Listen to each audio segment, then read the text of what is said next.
Täna avaldas väljaanne Axios tõelise sensatsiooni. Donald Trumpi administratsioon, nagu selgus, astus salaja otsekontakti. Täna avaldas väljaanne Axios tõelise sensatsiooni. Donald Trumpi administratsioon astus salaja otsekontakti Iraani islaamirevolutsiooni kaardiväe juhtkonnaga, mööda minnes ametlikest Iraani läbirääkijatest vahendaja kaudu, keda usaldavad mõlemad pooled. Tegelikult alustas Donald Trumpi meeskond otseseid läbirääkimisi Iraani sõjalise tiivaga.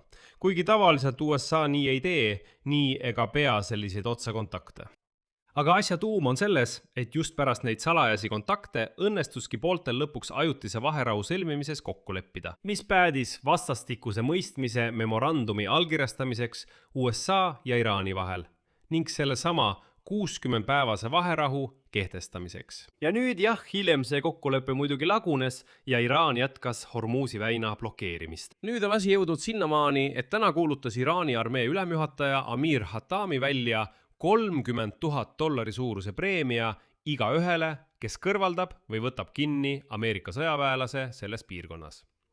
Üldiselt need salajased läbirääkimised viivadki selleni. Samal ajal täna märkis CNN, et Donald Trumpi nõudmiste nimekiri Iraanile poole aasta pikkuse sõja jooksul on järsult vähenenud.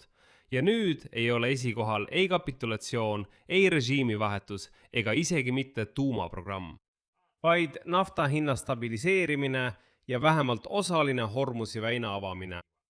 Minu nimi on Aleksei Betši, arutame neid teemasid koos.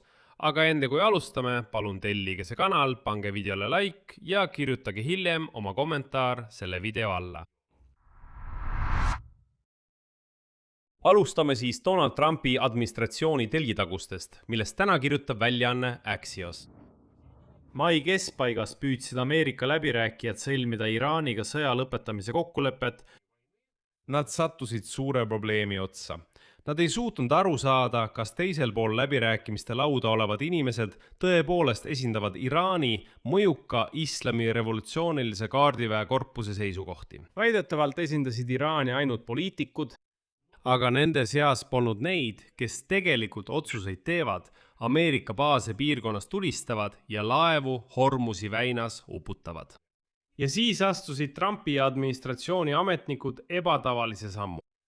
Nad jätsid ametlikud Iraani läbirääkijad kõrvale ja pöördusid otse islami revolutsiooni kaardiväe juhtkonna poole.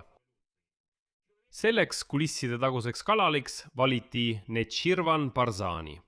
Ta on Iraagi Kurdistani piirkondliku valitsuse president. Tal oli midagi, mida peaaegu kellelgi teisel polnud. See oli nii Ameerika juhtkonna kui ka Iraani islami revolutsiooni kaardiväe juhtkonna usaldus. Sisuliselt jättis Ameerika administratsioon diplomaatia reeglid kõrvale ja alustas dialoogi sõjaväelastega.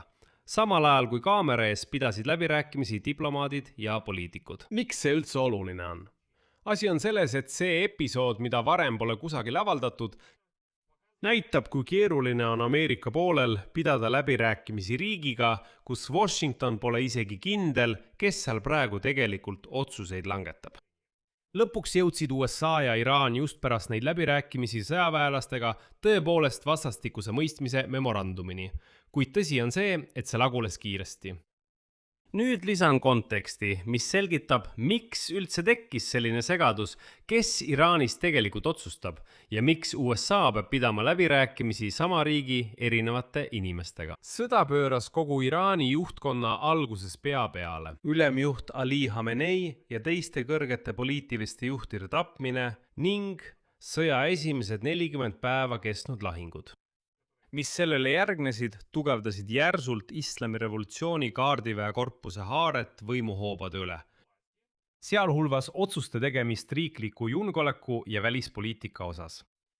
Ebakindlus Iraani uue ülemjuhi Mojtaba Khamenei tervisliku seisundi ümber sõja esimestel nädalatel ja tema avalikkusest eemalolek tugevdasid veelgi islami revolutsiooni kaardiväe juhtkonna positsioone. Kronoloogia on järgmine. Pärast relvarahu 8. aprillil ja tippkohtumist Islamabadis mõni päev hiljem püüdsid USA ja Iraan sõja lõpetamises kokku leppida. Mai alguses tundus Valges Majas, et kokkulepe on kohe sündimas, kohe allkirjastatakse, kuid Iraan, nagu mäletate, viivitas vastusega üle 10 päeva.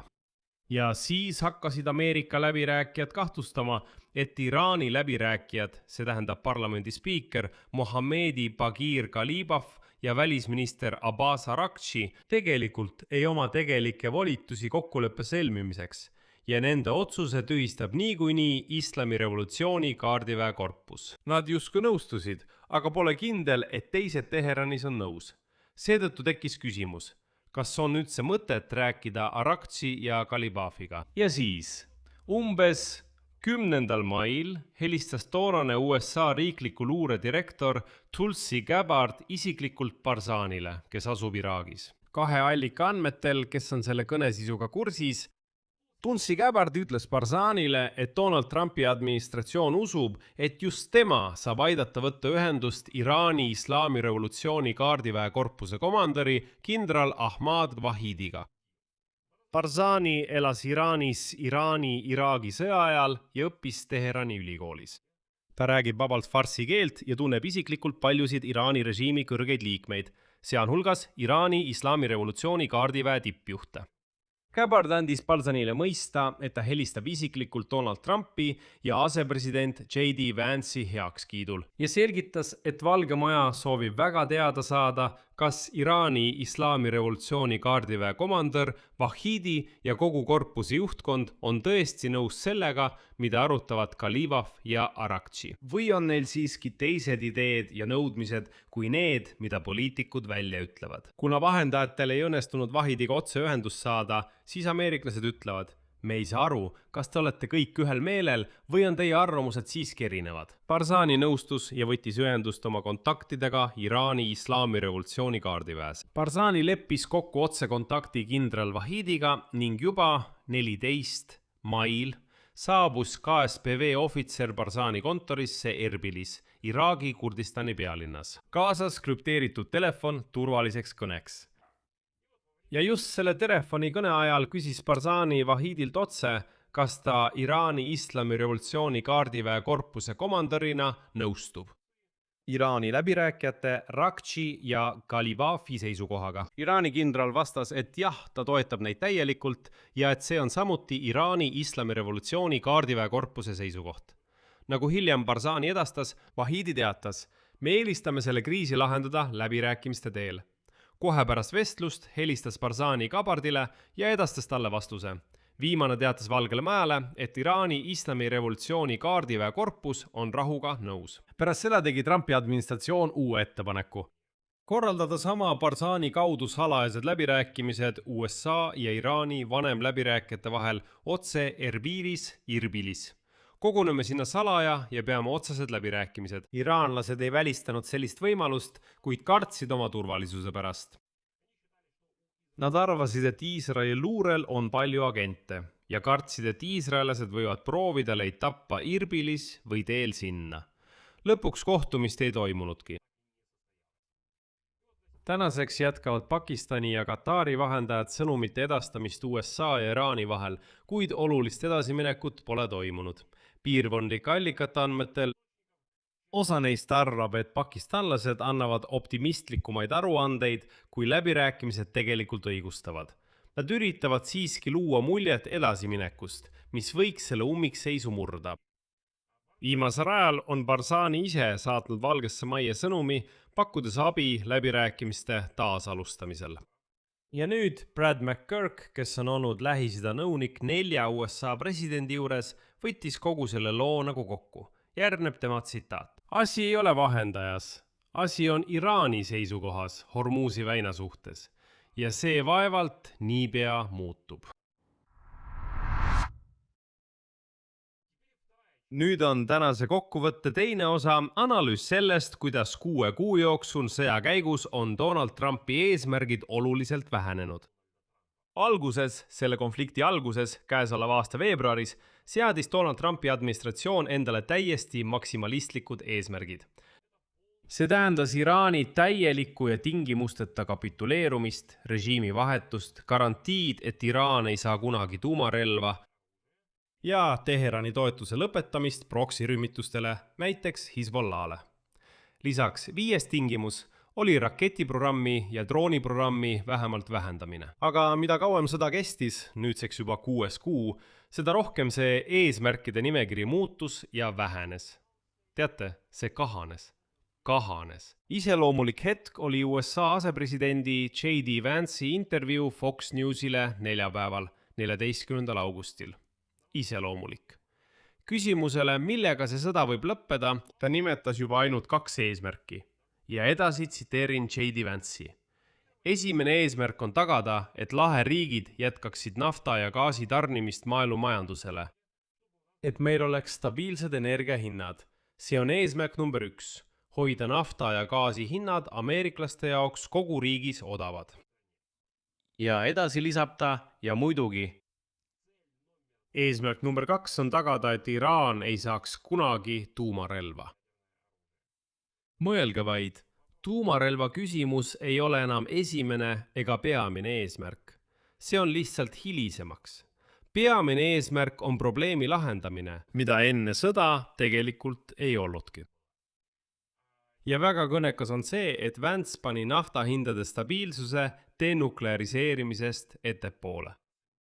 See tähendab, et varem peeti just tuumaeesmärki absoluutseks prioriteediks number 1. Ja Valge Maja pressiesindaja Caroline Leavitt ütles hiljem, et ei, mis te nüüd? Mõlemad eesmärgid on Trumpi jaoks võrdselt tähtsad. Ehk siis Valge Maja üritas justkui tagantjärele seda eesmärkide hierarhiat siluda. Ja siin pöörake tähelepanu sellele, mis toimub. Sõda kestab juba pool aastat ja Donald Trump pöördub tagasi sanktsioonide juurde kui peamise survevahendi juurde Iraani suhtes. Just sellepärast, et Ameerika Ühendriikide peamiste relvaliikide varud on ammendunud ja järgmine läbirääkimiste voor on taas ummikusse jooksnud. Samal ajal rõhutab Trump ise, et just majandussurve võib tuua läbimurde. Siis tekib küsimus, milleks oli vaja pool aastat lahingutegevust?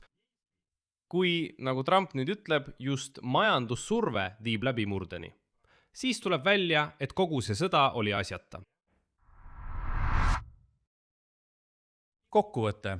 Ühest küljest olid USA sunnitud looma salajased kõrvalkanalid otse Iraani sõjaväe juhtkonnaga, sest isegi pärast poolt aastat sõda ei saanud nad olla kindlad, kes Teheranis tegelikult otsuseid teeb. Ja eelmise ülemjuhi tapmine ning tema järeltulija ebaselge staatus ainult suurendasid seda ebakindlust. Teisest küljest, mida rohkem USA enda füüsilised ressursid sõjaliseks surveks ammendavad, seda on Washingtoni retoorilised eesmärgid vaikselt ahelenud. Täieliku kapituleerumise ja režiimivahetuse nõudmisest, vähemalt stabiilsete bensiinihindade ning lootuseni survestada Teherani sanktsioonidega, mitte uute rünnakutega. Ja järeldus on väga lihtne. Washington kontrollib selle sõja kulgu ilmselt palju vähem kindlalt, kui avalikult näidatakse. Siia jätan 3 punkti. Kirjutage oma arvamuse järeldused selle video kommentaaridesse, tellige kanal, vajutage kellukesele ja ärge unustage vajutada nuppu meeldib. Sellega on kõik. Hoolitsege enda eest, kõike head.